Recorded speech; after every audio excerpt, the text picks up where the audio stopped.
The Broken Pledge, a play by Hank Nuwer. The time, the present. The place, the farmhouse bedroom of Luke, newly dead in a hazing incident. The bedroom contains a number of props: hand weights, a kid's fishing pole, a ball bat, a pair of beat-up running shoes, an old computer on a table, a jar of pennies in a John Deere metal container, a journal, a sheaf of fraternity promotional materials, a folded quilt, chairs staged left and right, a small cot, and a dresser. The play begins. An older man walks into the room. His step is slow. He tosses a newspaper on the bed and peels off his gimme cap from a seed company and the coat of a working man. He addresses the audience. I'll try to keep my voice down. My daughter-in-law is asleep in the bedroom upstairs. We put her son, my grandson, into the ground yesterday. We buried Luke in the family plot here on our farm. He's got good company there. His daddy, my son John, is there. John died in Afghanistan fighting for people like you. It would have destroyed John to know that his boy is gone, especially the way Luke died. Lots of other company to comfort him. His grandparents, great-grandparents, great-great-grandparents. My wife June, who died while giving birth to our son John. This farm has belonged to our family since 1859, 2 years before the Civil War. Luke was proud of our history. He planned to run this farm for me after graduation. That's why he double majored in business and science. Also in the family plot rests my sister Rose. Maybe Luke is introducing himself right now. Rose was 7 and playing up on the hayloft long ago. She tried to catch a puppy that was about to roll out of the loft. She saved the pup, but lost her balance and went over the side. My daddy was below with a pitchfork and mucking the horse stalls. He heard a crack, loud as a car crash. It was Rose's head hitting concrete. My mom and father never got over Rose's death. Now I guess I'm to know what something like that feels like. A man doesn't expect to outlive his son and grandson. You know what I mean? Oh, shoot. I can hear my daughter-in-law walking around upstairs. I got a loud voice, and that's a blessing and a curse. I used to be the referee at Luke's Little League games. One time, he hit the baseball way out of the park down the left field line. It got me so excited that I shouted home run, but I signaled foul ball. Well, Luke and the catcher are at home plate and both looking at me. Which is it, Grandpa? Luke yelled. Fair or foul? Well, Luke, I said, you heard me say home run, but all those folks in the stands saw me call it foul. It's just not your day. Oh, he was upset, I tell you. At least I made the catcher happy. Grandfather gets up and walks around, picks up a baseball bat. One time he's in the utility room and takes this bat and says, look at my batting stance, Grandpa. He holds it high like this, and bam, he knocks out an overhead bulb. What did you do? I said. I just showed you my stance like this, he says. Bam! Out goes another light. I stood there in the dark, sloshing glass in my coffee cup. My daughter-in-law walked in and caught us giggling like goofballs. His mother brought Luke into the world right here in this room. His mom is old school and enlisted a midwife to deliver him. She wrapped him in this quilt that she made herself. Darn near took her the whole 9 months to finish it, her working 2 jobs and all. She put in every stitch with love. You're probably wondering whom I blame for Luke's death. His fraternity buds, the school, the administration? No. Fact is, I blame myself. If I acted more like his grandfather and less like his pal, riding dirt bikes and telling each other corny jokes, I wish I could return Luke to his mama's womb and get a start as a role model all over again. Raised him right and a lot stricter, like my pa reared me. I was his freaking grandfather. I should have acted like I was. Thing is, before last week, I would have told you I had done my best. I tried to prepare him in every way for college. Bought his books from the bookstore a week before his classes started. Paid for even the really stinking sociology text that Professor Boggs wrote himself and made all the kids buy for $179. The one that had 30 pages printed upside down and had more errors than last year's Chicago Cubs made. Luke said that Boggs should have worn a mask to class when he held everyone up. My daughter gave me a job today.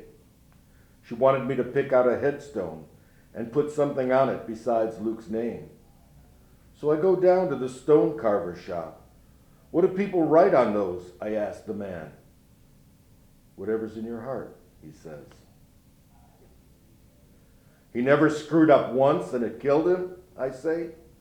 He had all the freaking potential in the world, but look where that got him. He gives me a pained look. You can't put something like that on a sacred stone, he says. No, I agree. Do I sound bitter? I ask the salesman. He nods at me. Well, I am bitter, I say. One day I'm reading a postcard from Luke asking if I could deposit money in his bank account for his fraternity chapter dues. Next day, I'm picking out a casket. I talk to the salesman. Luke Samuel Lysak, 1997 to 2015. Well, that much I got down in my head to put on the headstone. I'll come back when I got the rest, I tell him. Geez, what could Luke and Rose be talking about now up in heaven? I am thinking of them both up there, but can't bring myself to pray.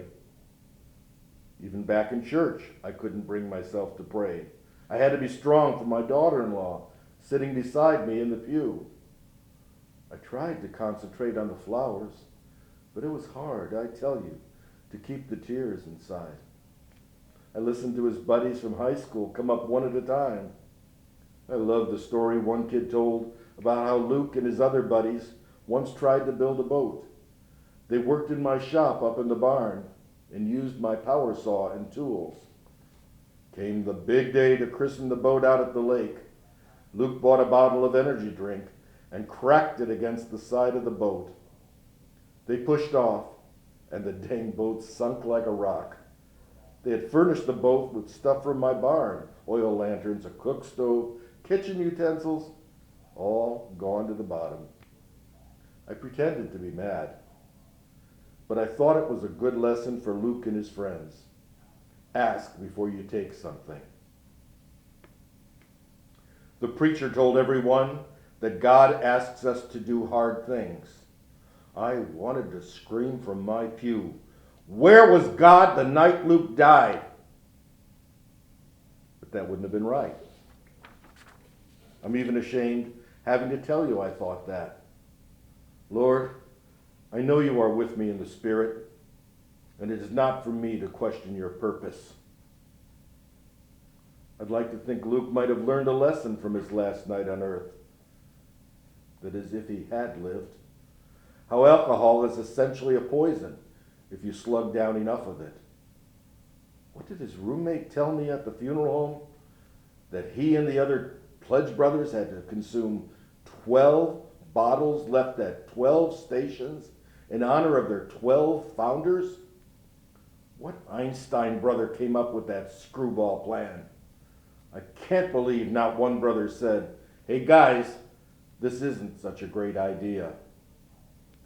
The roommate told me 2 other pledges went to the hospital that night. They had their stomachs pumped in emergency. They were lucky. Bet they and the others have learned a lesson now. Too bad it comes at Luke's expense. When Luke went off to school last August and said he wanted to rush a fraternity, his mother asked me if I thought he might have to go through hazing. No, I said, that stuff happens only in the military. He goes over to a laptop on the table. Lord, do I know different now. The internet is full of horror stories. One researcher says there have been at least one death a year and sometimes many more deaths for well over 3 decades in the colleges. I should have read all this back when my daughter asked me that question, not answered her so quickly. The research says about 80% of the hazing deaths involve drinking. The others die of beatings, drownings, and road accidents during scavenger hunts or kidnappings. Crazy, right? And it's not just fraternities. It's sororities, bands, and sports teams and high schools. You send your kid off to someplace you think is safe, and then you bury him? If our schools are no longer safe, then no place is safe. You see all this stuff in Luke's room? My daughter-in-law wants me to leave the room just as it always was. I don't know about that. It's painful to see everything as he left it. I know one thing for sure. Me and my daughter don't want to pick up his stuff from the fraternity room. Just pack it all up and ship it to me, I said to that fraternity advisor at Luke's wake. Advisor? What in blazes kind of advice did he give Luke that done him any good? Walks to the side of the stage to peer out a window. Old Tramp, Luke's dog, hasn't left his place atop the loose earth over Luke's grave. Luke was 5 when we gave him Tramp as a pup. Those two used to run the fields from sundown to sunup. One time Tramp ran into a rattler right on our farm's back 40. The vet wanted to put the dog down, but Luke would have none of it.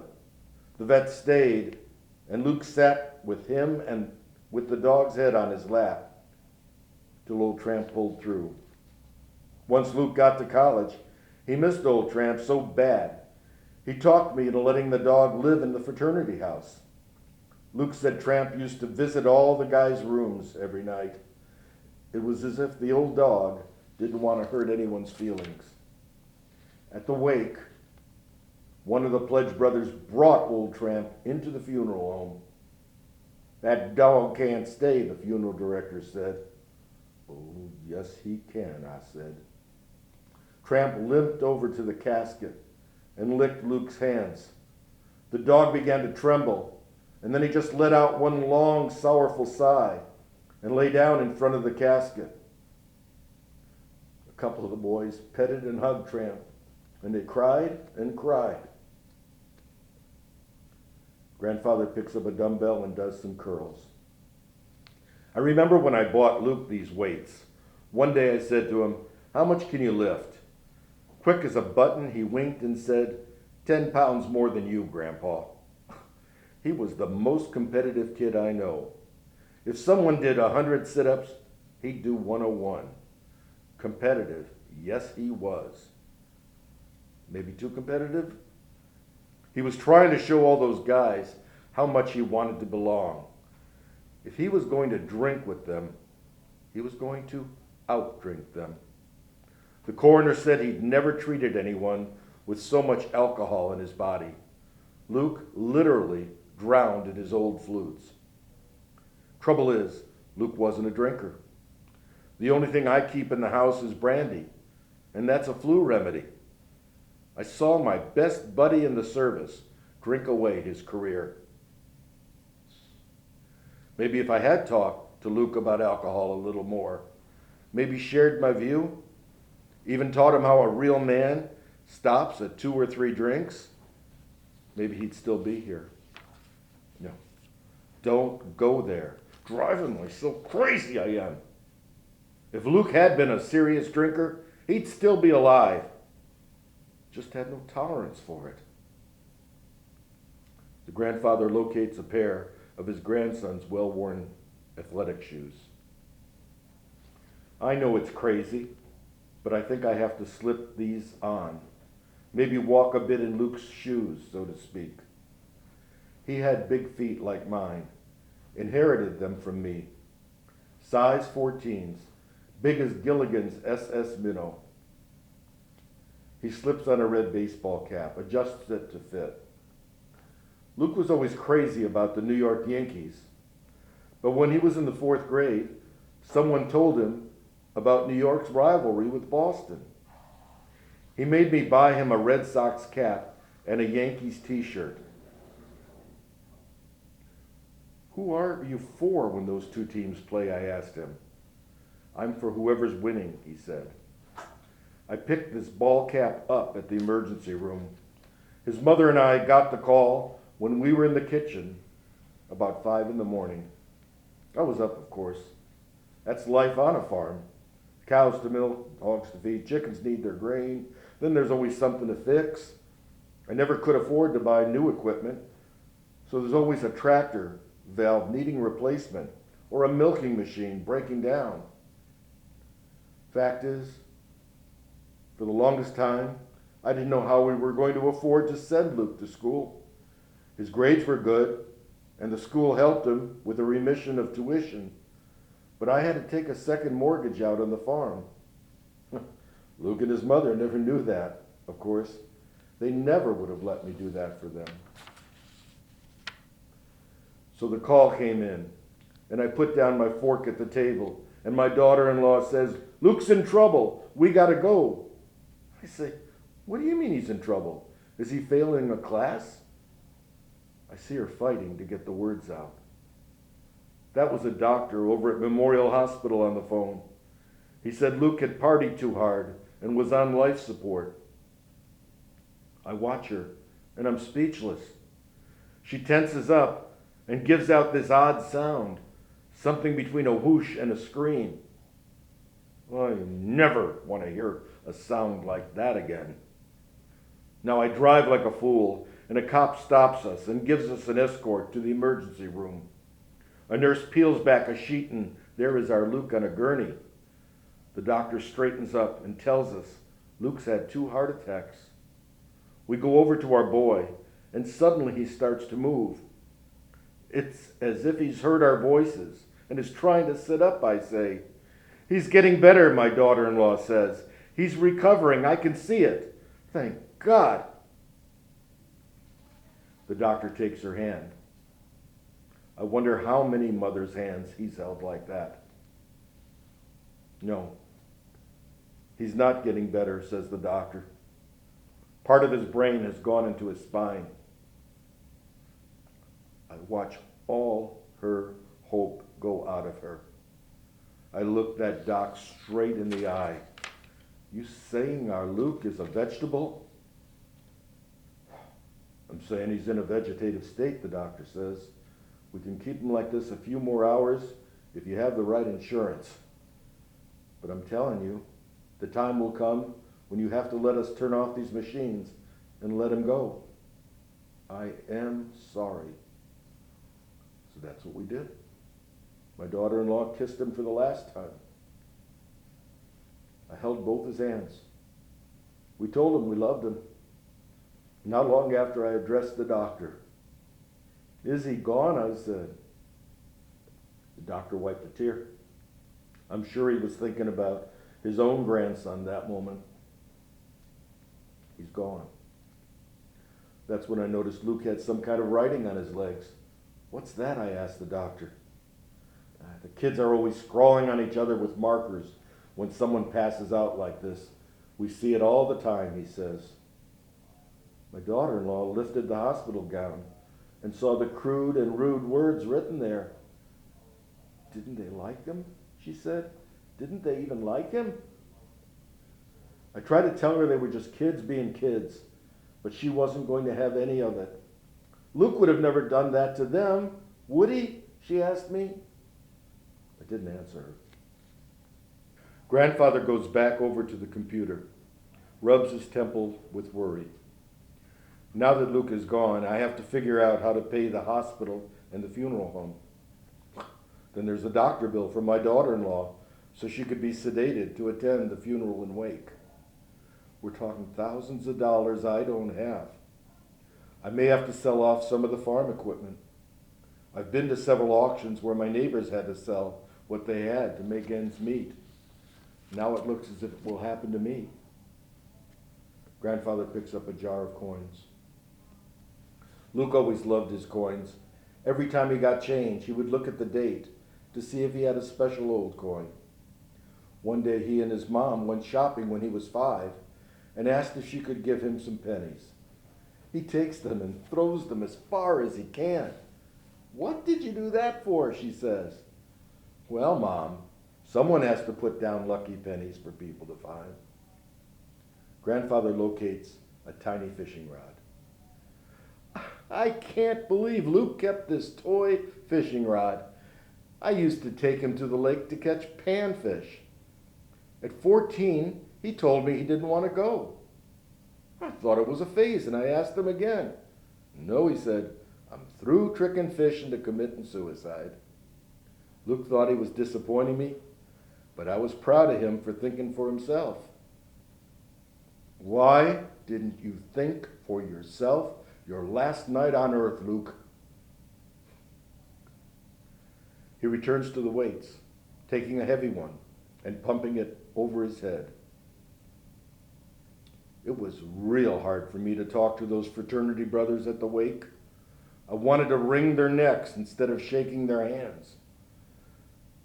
But I saw the horror in their faces as they knelt by the coffin to show their respect.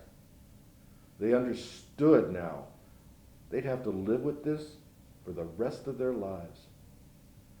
The advisor gave me a framed certificate with Luke's name on it as a full-fledged member of the fraternity.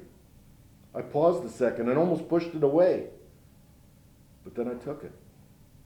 I knew how much being a brother meant to Luke. I put it into the coffin with him. Grandfather picks up the newspaper.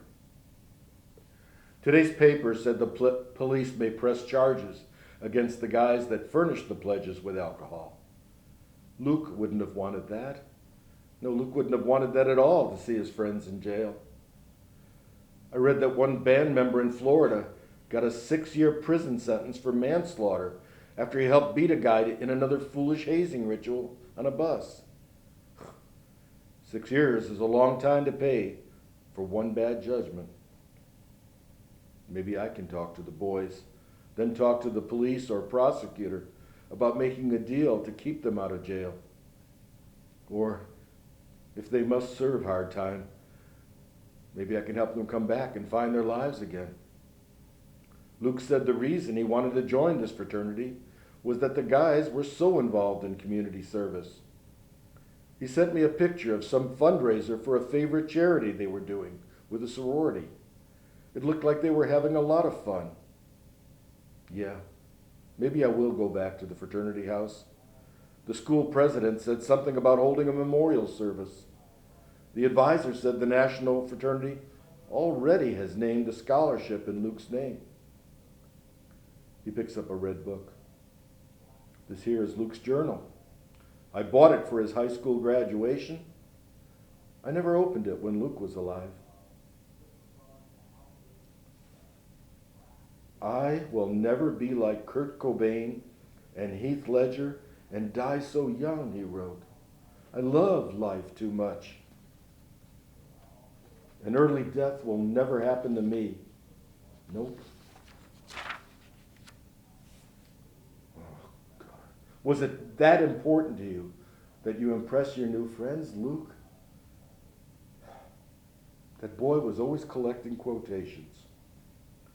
You may never know what results come from your action, but if you do nothing, there will be no result. Mahatma Gandhi. All that is necessary for the triumph of evil is that good men do nothing. Edmund Burke. How wonderful it is that nobody need wait a single moment before starting to improve the world. Anne Frank. My daughter needs to see this journal. I can't bring Luke back. The boys can't either. But maybe I can help those kids do something positive to help other people and honor his name. Maybe even 1 or 2 of the boys will speak out and say that hazing not only brings dishonor to the human spirit, but it can break a pledge, destroy a family, destroyed mine. Hard for me to believe I'm the end of the line now.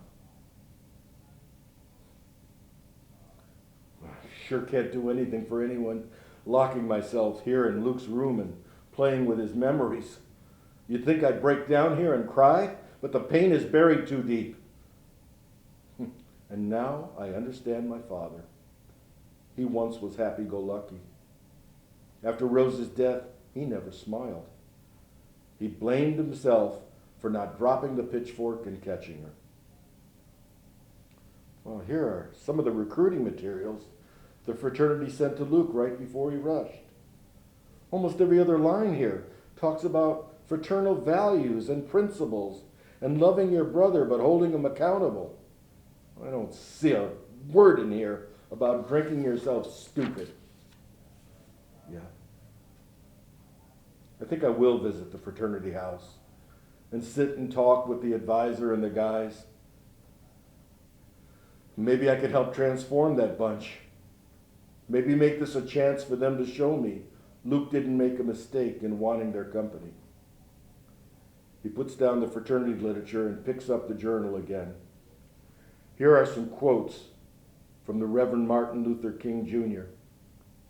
Darkness cannot drive out darkness. Only light can do that. Hate cannot drive out hate.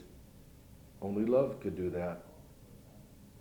We must develop and maintain the capacity to forgive. He who is devoid of the power to forgive is devoid of the power to love. There is some good in the worst of us, and some evil in the best of us. When we discover this, we are less prone to hate our enemies. Take the first step in faith. You don't have to see the whole staircase. Just take the first step. Take the first step in faith. You don't have to see the whole staircase. Just take the first step. Perhaps I'll put that quote on Luke's gravestone. Yes, that's the one. I'll pay that stone carver another visit. And maybe I need to admit to myself that if Luke had survived that night, he might have put another pledge through that initiation and broken some other family's hearts. He might have been giggling as he wrote on a passed-out pledge with a colored marker. I don't see how it's going to help me live the rest of my life being mad at them. I can't stay bitter at life the way my own father did. If I can forgive them, then maybe they can someday forgive themselves. I think I'll box up Luke's weights and take them to the fraternity house. Those boys I saw at the funeral looked kind of puny. I'll bet I can lift 10 pounds more than any of them. Grandfather goes to the window. I'll take old Tramp with me and give him to the boys to keep. He won't live long if I keep him on the farm and he just drapes himself over Luke's grave like he's doing now. I know old Tramp misses the boys. I bet they miss him. Grandfather picks up the coat and cap and journal. Yeah, I bet those boys miss him. He exits the room.